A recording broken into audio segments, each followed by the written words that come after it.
What's up, guys? It's Eli back with another video, and I went over my last video, the mods I had on the car and why I stuck with NA over boost. But this video, I want to go over the exact mods that I got for the car, and I want to show you guys on why I went with that and how I got my car as fast as it is. Well, first off, let me start off with the car is a 2020 Mustang GT 5.0 equipped with the 10-speed transmission. I do have the GT350 manifold, the PMAS cold air intake, 87mm throttle body, and cat delete. Steel stock headers, Corsa mufflers. So starting off with the manifold, you have different type of manifolds. For this car, a 2020 car, 2018 plus, it comes with a 18 manifold. So good manifold. I had it on my 2014 S197. It was good, but you know, it had its issues, especially with low end torque. So they have the Boss manifold, of course the 18. They have the Cobra Jet. They have a GT350 manifold, and I believe that's everything. They have other manifolds, but you know, that's going out of the range of being this. So for this car, the 18 is a stock one. And a lot of people, they can argue, oh, the GT350 manifold doesn't make, you know what I'm saying, more power than the 18 manifold. You should just went Cobra Jet. The Boss is good. It's just a baby Cobra Jet to me, you know what I'm saying. I don't really care for it, but for people that go with it, you know, me personally, it's better than the 18 manifold. In order, to me, is 18 from least to least the best. 18, the Boss, the GT350 manifold can be arguably better than the Cobra Jet. But we're going to put the Cobra Jet at the top because, of course, if you do cams, you know, it is the best one for that manifold for your car. So with the GT350 manifold, what I've seen, I've gained pretty good low end and top end. I can show the times the best time I've ran, especially with this car on E85 and 93. I will show what I've ran on this car on 93, full 93.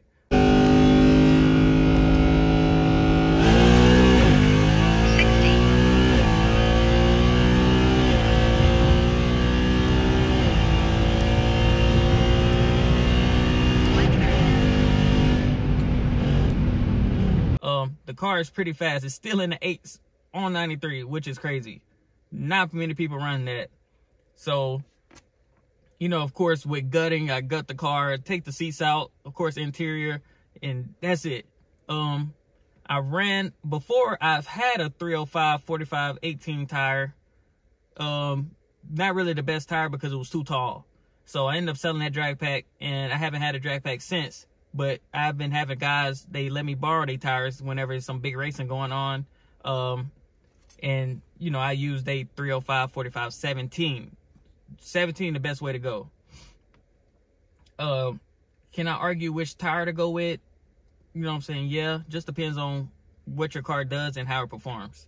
But with the manifolds, I recommend GT350 manifold, especially if you're not going cams. But even if you do go cams, I've seen cars with the cams with the GT350 manifold, and it works wonders.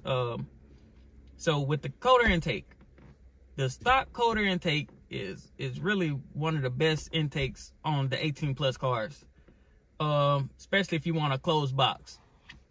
Now, me personally, I didn't want to stick with that. I wanted something bigger.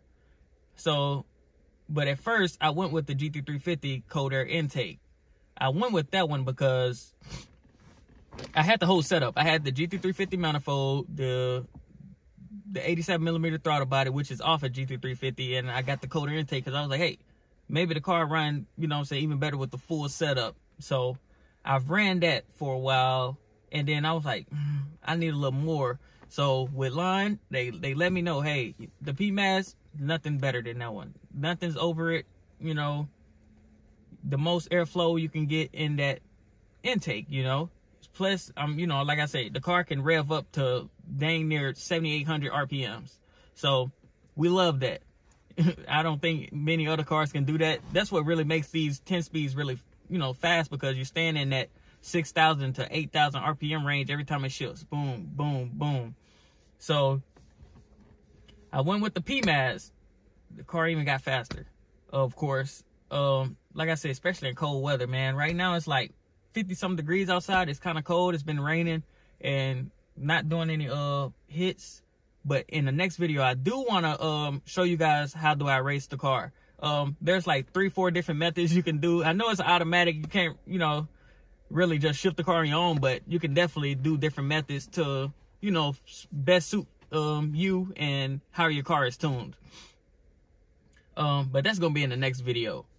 But for now, yes, I went with the PMAS coder intake, just the regular one, not the fender well. I'm not against the fender well, but it's the same, and it just take longer for the air to travel, me personally, because it has to go up from the fender and then all the way up and then go around, blah, blah, blah. So your engine gonna be working even harder. Plus, I don't know if anybody had troubles with the water getting into the intake or anything because due to it is in the fender well, but I never heard anything like that. But you know, that's that. The 87mm throttle body. I think everybody should go with a bigger throttle body. It doesn't hurt your car, you know what I'm saying, blah, blah, blah, because I think the stock throttle body is 80mm. It's small, it sucks. You know, it works for, you know, if you're a stock setup, but me personally, it sucks. So I went with the 87mm throttle body. And I do want to talk about, I do have a budget build. I got all my things off of Marketplace. I got everything off of Marketplace. I didn't buy nothing new. I didn't do none of that. I don't mind buying used parts. If somebody offering, because the GT350 manifold, the just brand new is like $750 to $900. I'm not paying that. I got my manifold for $300 off of Facebook Marketplace. Nothing was wrong with it. Cleaned it out, slapped it on. Got the 87mm throttle body with the GT350 coder intake at the time, all together for what, $150? That is great. They selling that throttle body itself for like $400 to $500. It's crazy. And of course, you know, a coder intake brand new is dang near $300. So then when I end up getting a PMAS, I wanted to get the fender well, but I said, no, I don't want to buy that brand new. So I just got a regular PMAS, and that costed me $100. I got that for $100. Literally, everything is a budget build. And I didn't go headers. I had headers, so I had a guy sell me some headers for, what, $200? There was some Texas Speed headers, nothing wrong with them. Texas Speed headers for $200, and it came with a coder intake, a JLT. I don't care for JLT, they suck. I said what I said, PMAS all the way. And at the time, people was charging out the box like $700-800 to install the headers, and I was like, yeah, man, I'm not doing that. So I ended up selling the headers to a friend of mine's. He ended up buying them off me, made that money back from that. So no problem with that. So my choice of going with a cat delete, you know, I talked to my tuner and he said, hey, if you're sticking with NA, you know, naturally aspirated stock headers, save that money. Just stick with stock headers. A cat delete will yield the same power. And when I say yield, as in you're going to see about the same gains with headers. Yeah, if I go with headers now, of course I'll get gains from that. But if I do a cat delete and say I get 10 horsepower off of that, you know, the headers, you still going to get 10 horsepower off of that. So I said for the money, I only paid what? Like I said, this is a real budget build. For the money, the cat delete, I paid $40 for that cat delete. The guy did a great job. A buddy of mine, he recommended me to him and everything, and boom, got that done. So it's a real budget build. I'm tuned by line. They base tune what is like 250. Don't let me lie to you. I think it's 250, 300, and plus E85 is 550.